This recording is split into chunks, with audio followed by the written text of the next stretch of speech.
estamos em Tábiga, o lugar que se acredita ter sido o lugar onde Jesus teria multiplicado os pães e peixes. Nesse lugar tem sido venerado por muitos cristãos, dão destaque até a uma certa pedra onde Jesus teria colocado.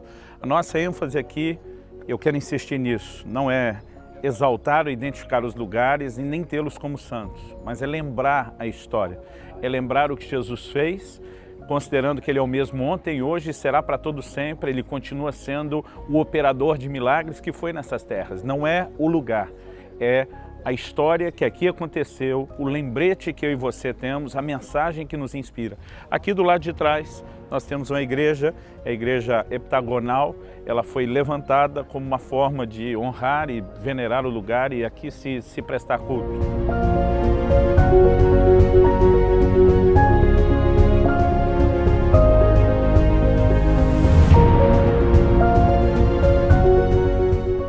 Gente, algo interessante que nós temos aqui em Tábiga é uma antiga prensa para se fazer o azeite. Você colocava as azeitonas aqui e rolava essa pedra em cima para poder conseguir extrair o azeite, né, o óleo da oliva. Isso também nos passa uma mensagem interessante, que a unção ela tem muito a ver também com o quebrantamento. Muitas vezes Deus nos permite passar por situações onde nós somos literalmente prensados e Ele consegue extrair o melhor de nós.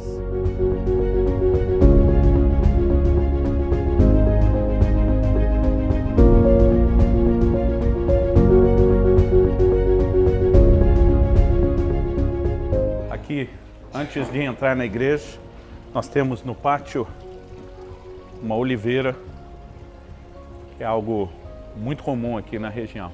Ali dentro nós temos a chamada Igreja da Multiplicação.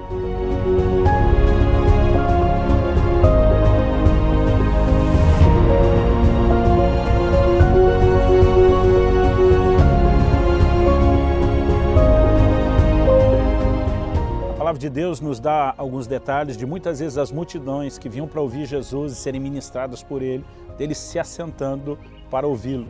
Até porque era muito tempo. Eles não tinham essa facilidade, um conforto de um banquinho como esse, mas algo que a Bíblia nos fala, por exemplo, por ocasião da multiplicação de pães em Tábiga, é que Jesus os fez assentar sob a relva verde. E a gente precisa imaginar que essa região próxima ao Mar da Galileia, ela tinha muito desses gramados que você pode ver aqui agora.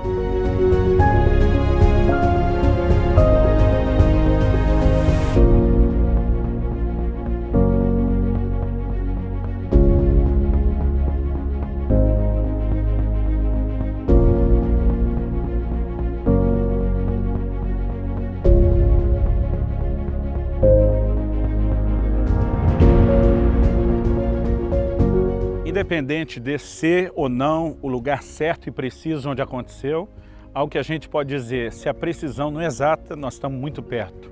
O cenário não é muito diferente daquilo que o Senhor Jesus teve e lidou.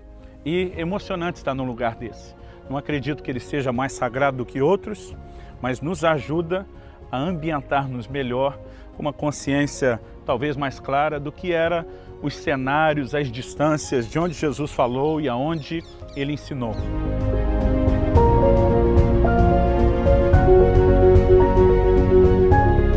Uma coisa interessante quando a gente consegue mensurar mais ou menos como era esse terreno que Jesus usou para os seus ensinos, nos ajuda também a compreender um elemento importante da pregação de Jesus, que era não só a simplicidade de aplicação prática do seu ensino, mas as ilustrações que ele usava. Quando ele dizia, olhe para as aves do céu, ele estava falando de um ambiente onde as pessoas conseguiam ver isso. Quando ele dizia, olhem para os lírios do campo, ele estava num ambiente onde as pessoas conseguiam ver isso. E Jesus conseguia, com uma didática extraordinária, transmitir as verdades do reino de Deus.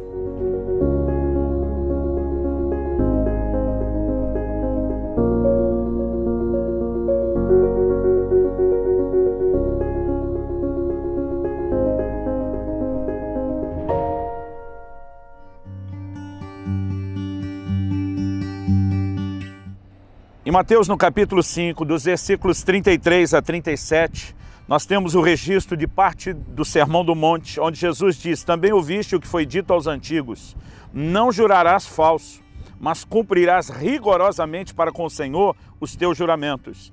Eu, porém, vos digo, de modo algum jureis, nem pelo céu, por ser o trono de Deus, nem pela terra, por ser estrado de seus pés, nem por Jerusalém, por ser a cidade do grande rei. Nem jures pela tua cabeça, porque não podes tornar um cabelo branco ou preto. Seja, porém, a tua palavra sim, sim, não, não. O que disso passar vem do maligno. Nós temos uma declaração do Senhor Jesus, baseada em primeiro lugar naquilo que a lei de Moisés dizia. Quando Jesus disse: ouviste o que foi dito aos antigos, não jurarás falso, ele está fazendo menção de Levítico 19:12, que diz: nem jurareis falso pelo meu nome, pois profanaríeis o nome do vosso Deus. Eu sou o Senhor. Quando ele diz: cumprirás todos os teus juramentos, ele está fazendo uma menção de Números 32, quando o homem fizer voto ao Senhor ou juramento para obrigar-se a alguma abstinência, não violará sua palavra, segundo tudo que prometeu, fará. Nós percebemos que a lei do Senhor estabelecia com clareza esse padrão. Em Deuteronômio 23:21, a Bíblia diz: quando fizeres algum voto ao Senhor teu Deus, não tardarás em cumpri-lo, porque o Senhor teu Deus certamente o requererá de ti, e em ti haverá pecado. Agora, o Senhor Jesus, ele faz a seguinte declaração a um povo que acreditava, cria, vivia pela palavra de Deus. Ele diz: embora isso tenha sido declarado aos antigos na velha aliança, ele introduziu, porém vos digo. E agora entre os novos mandamentos entra a nova percepção da aplicação da palavra de Deus para um novo tempo, a nova aliança. Jesus diz: de modo algum jureis. Antes, a obrigação era cumprir o juramento. Agora Jesus está dizendo: de modo algum jureis. Ele diz: nem pelo céu, por ser o trono de Deus, nem pela terra, por ser estrado dos seus pés, nem por Jerusalém, por ser a cidade do grande rei, nem pela tua cabeça, porque não podes tornar um cabelo branco ou preto. Em outras palavras, não jure por coisa nenhuma. No versículo 37 ele está dizendo: seja, porém, a tua palavra sim, sim e não, não. O que passar disso, quando sim não significa sim e quando não, não significa não, ele diz: o que passar disso vem do maligno. Aqui precisamos compreender a declaração do Senhor Jesus. Em primeiro lugar, eu acredito que nós temos que entender o porquê dos juramentos. Existia uma cultura de desconfiança. Uma palavra não tinha valor, não tinha peso, a menos que fosse seguida de um juramento para dizer: agora sim eu estou falando sério, agora sim eu estou tornando isso algo que merece credibilidade. O juramento era uma espécie de garantia, porque a palavra ela não tinha valor sem ser seguida da garantia. É por conta disso que nós lemos em Gênesis 24:9.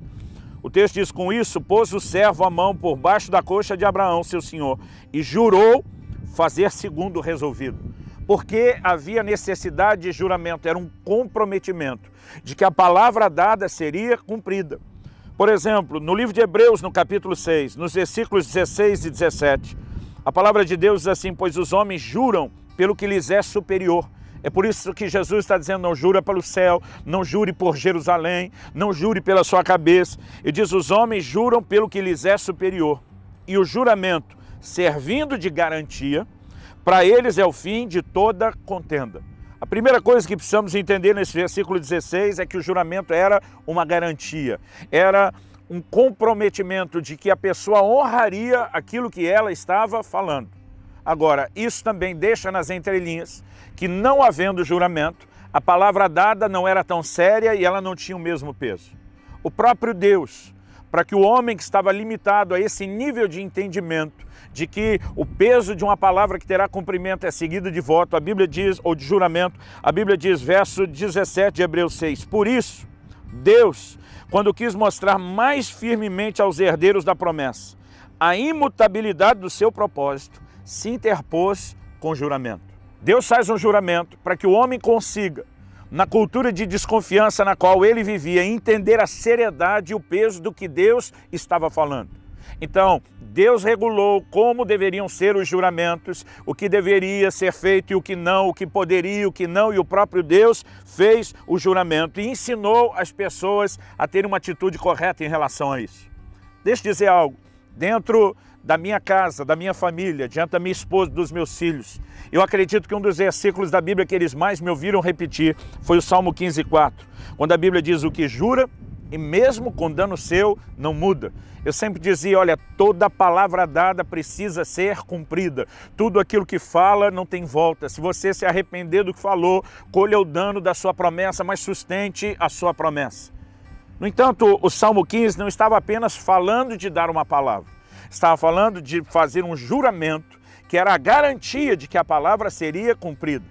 Embora eu sempre declarei esse texto para eles, eu já fiz isso na perspectiva da nova aliança. Mesmo quando não há um juramento, a sua palavra precisa ter o peso como se tivesse um juramento. Aliás, é isso que nós precisamos entender, a nova fase, o novo tempo, a nova aliança. Quando Jesus diz, o seu sim tem que ser sim e o seu não tem que ser não, ele não está dizendo que o juramento em si era errado. Até porque Deus regulamentou a maneira como eles lidariam com o juramento e o próprio Deus praticou o juramento. Então nós não podemos dizer que o juramento era errado. Quando você pensa na necessidade do juramento, que era justamente a desconfiança de que uma palavra dada sem juramento não teria o mesmo peso, é que nós temos o problema. E Jesus está nos ensinando a andar num padrão de verdade. Normalmente nós enfatizamos que na vinda do Senhor Jesus foi estabelecido um novo tempo, que Jesus veio promover a graça, e é verdade. A palavra de Deus diz lá em João, no capítulo 1, no versículo 17, que a graça e a verdade vieram por meio de Jesus Cristo. A lei veio por meio de Moisés, mas a graça e a verdade por meio de Jesus. A revelação da verdade, não apenas a comunicação da palavra de Deus, mas um alto padrão da verdade, é estabelecido por Jesus de uma forma nova, como o homem ainda não tinha a compreensão. Quando Jesus diz, vocês não vão jurar, se falar sim quer dizer sim, se falar não quer dizer não, Jesus estava dizendo daqui para frente, todas as suas palavras têm o peso de juramento. Você não deve abrir a sua boca para falar algo que você não intenciona realmente dizer e que você não intenciona cumprir. E diz o que passar disso vem do maligno. E nós precisamos entender essa declaração vem do maligno. Antes de explicar isso, eu quero chamar a sua atenção que o que Jesus está propondo é nada mais, nada menos que a gente tenha um comportamento parecido com o próprio Deus. O Deus de quem a palavra de Deus claramente nos fala que tem um compromisso com a sua palavra. O Deus que não pode mentir. O Deus de quem Jesus declara na oração lá de João 17, a chamada oração sacerdotal, a tua palavra é a verdade. O Deus que diz, eu velo sobre a minha palavra para fazê-la cumprir. O Deus que Jesus revela ser o Deus fiel quando Ele mesmo fala, passarão os céus e a terra, mas a minha palavra não há de passar. O tempo todo nós percebemos a credibilidade que a palavra de Deus tem, e isso nos é comunicado. Embora Deus tenha se interposto com juramento para que o homem entendesse, na verdade, cada palavra dada por Deus, jurando ou não, tem o mesmo peso. Cada promessa feita por Deus, jurando ou não, tem o mesmo peso, porque Deus é fiel e sustenta a sua palavra. Alguns estudiosos dizem que nós temos milhares de promessas na Bíblia. Chegam a falar acerca de 8.000 promessas explícitas e que se você for tomar aquelas por inferência, o número seria ainda maior. A verdade é que o apóstolo Paulo, quando escreve aos Coríntios, ele diz em 2 Coríntios, no capítulo 1, ele diz, tantas quantas forem as promessas de Deus. Com essa expressão, tantas quantas forem, é como se Paulo dissesse, nós não temos a condição de contabilizar, de fazer essa conta de quantas são. Mas ele está dizendo, não importa quantos, não importa quantos milhares de promessas, tantas quantas forem as promessas de Deus. A palavra de Deus declara que nele está o sim e por meio dele o amém. Vamos ler. 2 Coríntios 1,18, ele diz antes, como Deus é fiel, a nossa palavra para convosco não é sim e não. Olha o que Paulo está dizendo. Primeiro lugar, antes de dizer que a palavra dele não era sim e depois não, que mudava, ele começa dizendo como Deus é fiel. Em outras palavras, ele está dizendo da mesma maneira como Deus honra a sua palavra, da mesma maneira como Deus não muda o que fala. Paulo está dizendo, eu também não mudo o que falo. A minha palavra para convosco não é sim e não. 19, porque o Filho de Deus, Cristo Jesus, que foi por nosso intermédio anunciado entre vós, isso é por mim, Silvano e Timóteo, não foi sim e não, mas sempre nele houve o sim, porque tantas quantas forem as promessas de Deus, tantas tem nele o sim, porquanto também por ele é o amém, para a glória de Deus, por nosso intermédio. Paulo está dizendo, não importa quantas são as promessas, nele nós temos o sim, nele nós temos o amém. E Paulo está dizendo, porque é assim que Deus age, é assim que nós também agimos. O nosso sim não vai significar não e o nosso não não vai significar sim. O que Paulo está fazendo é sustentar nada mais, nada menos do que a declaração do próprio Jesus. Agora vamos pensar, por que Jesus diz o que passa disso vem do maligno? Nós precisamos entender que o próprio Jesus relaciona a mentira e o não cumprimento da verdade, o mudar a palavra é mentira, nós não podemos chamar de outra forma. Jesus relaciona em João 8,44 com o diabo a mentira. Ele diz, vós sois do diabo que é vosso pai. Ele estava confrontando os judeus dos seus dias. Ele diz, vós sois do diabo que é vosso pai e quereis satisfazer-lhe os desejos. Ele foi homicida desde o princípio e jamais se firmou na verdade, porque nele não há verdade. Quando ele profere mentira, fala do que ele é próprio, porque é mentiroso e pai da mentira. A Bíblia não só diz que nele não há verdade, no diabo, mas diz que ele é mentiroso, diz que ele é o pai da mentira e aqueles que mentem estão satisfazendo os desejos de Satanás. Quando alguém fala sim e depois o sim vira não, quando alguém fala não e depois o não vira o sim, e essa pessoa está mentindo, ela não só deixa de agir parecido com o Deus da verdade, mas ela se torna parecida com o pai da mentira e satisfaz os desejos do seu coração. Muitas vezes nós não percebemos o quão séria é a questão da mentira. Eu vejo de vez em quando alguns se justificarem, é só uma mentirinha. Ah, tem gente que ainda classifica por cor, é uma mentirinha branca. Deixa eu te dizer, mentira é mentira, verdade é verdade. Eu gosto de declarar que no reino de Deus não tem tom de cinza, ou é preto ou é branco. A palavra de Deus diz lá no livro de Gálatas, no capítulo 2, que quando o apóstolo Paulo percebeu uma atitude não só de Pedro, de Barnabé, de toda a liderança, que era uma atitude de dissimulação, de fingimento, o apóstolo Paulo diz que confrontou a Pedro, um dos líderes, uma das colunas da igreja, um dos 12 apóstolos do Cordeiro. Ele confrontou Pedro diante de todos.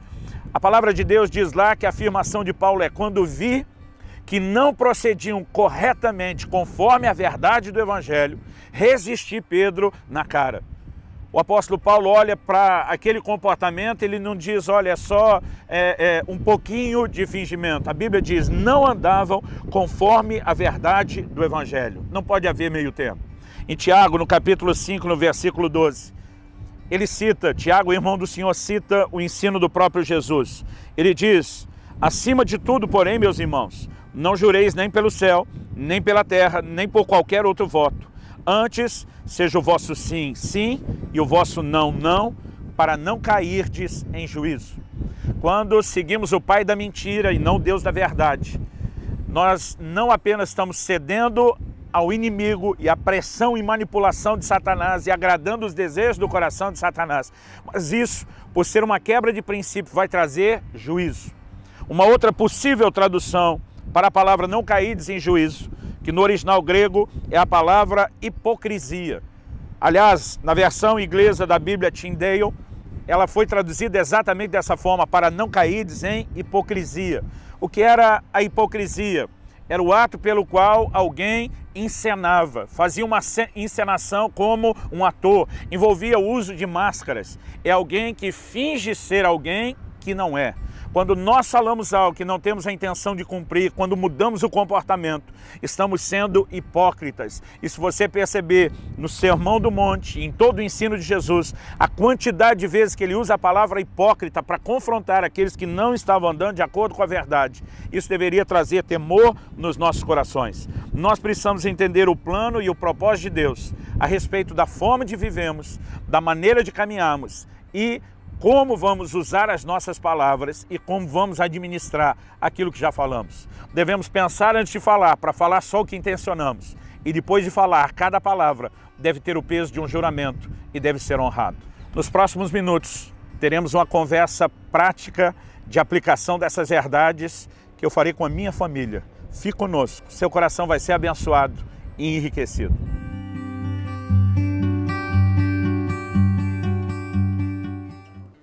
Falamos que na velha aliança Deus instituiu uma regulamentação dos juramentos, que por sua vez eram necessários por uma cultura de desconfiança. Mas que na nova aliança Jesus vem mostrando que não há necessidade de juramento, porque a gente deve ser tão sério naquilo que a gente fala, que se falou sim, é sim, não precisa jurar que é sim. Falou não, é não, e nada mais precisa ser dito além disso. Há implicações tanto espirituais nesse tipo de coisa, como também, eu diria, até mesmo emocionais, né, na formação, por exemplo, das crianças, dos filhos. E eu queria que a gente pudesse explorar um pouco dessas duas coisas aqui e gostaria que você, Kelly, como mãe, e não só mãe, que fez um bom trabalho criando seus filhos, mas também como educadora, como uma pedagoga, como alguém que estudou e conversou com muitos pais sobre isso, que você pudesse nos ajudar a entender um pouco do impacto que essa questão das palavras tem na formação dos filhos. É muito importante para os filhos crescerem numa casa onde tudo aquilo que é falado é cumprido. Então, aquilo que é prometido, a criança que cresce num lugar onde o pai faz uma promessa e depois não cumpre, ela vai ter sempre uma desconfiança a mais. Quando ela se deparar com as promessas de Deus, ela não consegue lançar o seu coração naquilo porque ela sempre tem um receio. É uma estrutura que foi formada dentro dela. Quando se promete algo, nem sempre é bem assim, pela experiência vivida. Então, nós pais precisamos tomar muito cuidado. Desde as correções da disciplina, quando você fala, se você fizer isso, vai ser disciplinado. Falou, pai, mãe, cumpre. E também quando você promete um presente por uma atitude. Se você se estudar, se você tirar acima de tanto na prova, eu vou te dar um presente. Então o presente tem que chegar. Tudo aquilo que a gente jura, precisamos cumprir. Isso vai trazer uma estrutura emocional forte para o seu filho poder vencer depois os desafios à frente, quando ele vai ter o tempo de espera das promessas de Deus e tudo aquilo que foi dito. É muito importante ele ter essa estrutura forjada para poder confiar nas pessoas, mas principalmente em Deus. Diante do que você falou, além dessa relativização da promessa de Deus, eu particularmente acredito, e quero que você diga o que você pensa sobre isso, que quando a criança cresce num lar onde o que é prometido não necessariamente tem que ser cumprido, isso vai afetar o próprio conceito que ela vai ter de cumprir as coisas que ela mesma um dia vai vir a prometer. Né? Hoje a gente vê a fragilidade da aliança, do casamento e dos votos, parece que isso não tem significado. Negócios, onde mesmo quando alguém dá uma palavra, assina contrato, né, não são sustentados. Né? A época do fio do bigode já passou, e não é por falta de bigode, é por falta de palavra. Eu me preocupo com o impacto que isso gera, né, na nova geração, que consequentemente determina a nova sociedade ou a continuidade dela. Então, acho que vale a pena dizer que os pais são responsáveis, né, por serem de fato um exemplo nessa área, em primeiro lugar pela sua relação com Deus, mas em segundo lugar, como a Kelly disse, pelo impacto que isso vai ter na vida dos filhos. A sociedade é um reflexo das casas que contém nela, né? Então, se os nossos filhos aprenderem isso, nós vamos ter uma sociedade onde a palavra vai voltar a ter o valor, os contratos e tudo mais. Então, que a gente possa treinar mesmo isso. Bom, lá em casa, nossos filhos, assim como você, conheceram nossa versão limitada, né? Nossas falhas, nossos erros. Agora, algo que eu acho que eles podem testemunhar, talvez um dos versículos que eles mais ouviram na vida foi eu mencionando o Salmo 15:4. Aquele que jura e com dano seu não muda. Aquele que jura mesmo com dano seu não muda. Ok, alguém quer falar alguma coisa sobre isso? Eu ia falar que até pra mim que cresci numa casa que leva isso tão a sério, muitas vezes eu me empolgava e falava algo, e até hoje vocês tantas vezes me lembram disso, graças a Deus eu tenho vocês. Mas eu penso se até na minha casa, que leva isso tão a sério, foi um desafio na minha vida, tomar cuidado com as minhas palavras. Eu imagino num ambiente que não tenha esse cuidado, o efeito que isso pode causar negativamente na vida de alguém. E às vezes acaba se tornando normal para alguns o não cumprimento, infelizmente. Priscila, como era na sua casa? Minha casa também, graças a Deus, meus pais eram muito responsáveis nessa área e sempre garantiram, assim, que quando falava alguma coisa, era isso. E ainda desde pequena eu crescia escutando, olha, se eu falei uma vez, você tem que lembrar disso. E você, tipo, sabe que aquela vez que foi dita, tá, tipo, em concreto, assim, tá né? valendo. Tá valendo mesmo. Então, era uma coisa que eu cresci também, igual a Alissa, sabendo que isso era sério. Mas é fácil a gente, assim, hoje em dia, tentar achar aquele buraquinho de escapada, aquela promessa que você fez, aquela palavra que você deu, né? Quando você marca de encontrar com alguém, mas aí deu vontade de fazer outra coisa e você vai inventando umas desculpas. Mas é tão importante a gente ser pessoas de palavras, né? Palavras que permaneçam de pé, né? Que não são movidas pelo vento, mas são firmes. E eu acho que isso vai marcar nossa geração. Se nós começamos a viver isso, as pessoas vão perceber que a gente é diferente, né? Eu também. Eu pude experimentar, né, isso em casa de primeira mão. E sem dúvida, ter essa experiência em casa, onde o que era dito era cumprido, me ensinou a acreditar e confiar nas palavras de Deus. Então eu sei que parte da minha fé é disso, porque eu sei que Deus é um Pai, que o que Ele diz, Ele vai cumprir. Então eu posso descansar tranquilo no que Deus me fala. E eu entendi também a necessidade de reproduzir um modelo, né? Como o meu pai falou, a gente ouviu muito a frase, o versículo, aquele que jura mesmo quando o céu não muda, e de ver a importância nisso para mim, eu entendi a necessidade de reproduzir isso para com os outros. O ponto-chave que eu quero destacar para finalizar e arrematar isso tudo aqui é que não há um tom de cinza no reino de Deus. Ou é branco ou é preto, ou é sim ou é não, né? Quando a palavra de Deus diz lá no livro de Gálatas, o apóstolo Paulo diz que os judeus começaram a dissimular, fingir o comportamento. Paulo repreendeu inclusive a Pedro, que era um dos 12 apóstolos, o Cordeiro, uma das colunas da igreja de Jerusalém, né, dizendo que eles não estavam andando corretamente conforme a verdade do Evangelho. Então, nós precisamos ter essa firmeza de entender a verdade é verdade, o que não for verdade é mentira, e o diabo é o pai da mentira, né? Jesus diz: o que não é sim, sim, não, não, procede do maligno. E quando nós comprometemos isso, além de pecar, além de afetar nossa vida espiritual, além de bagunçar a criação dos filhos, nós estamos dando lugar ao diabo, o que tenho certeza nenhum de nós quer fazer. Então, que o seu sim seja sim, o seu não seja não, e nenhum juramento mais seja necessário ao entender e decidir andar nesse padrão da verdade.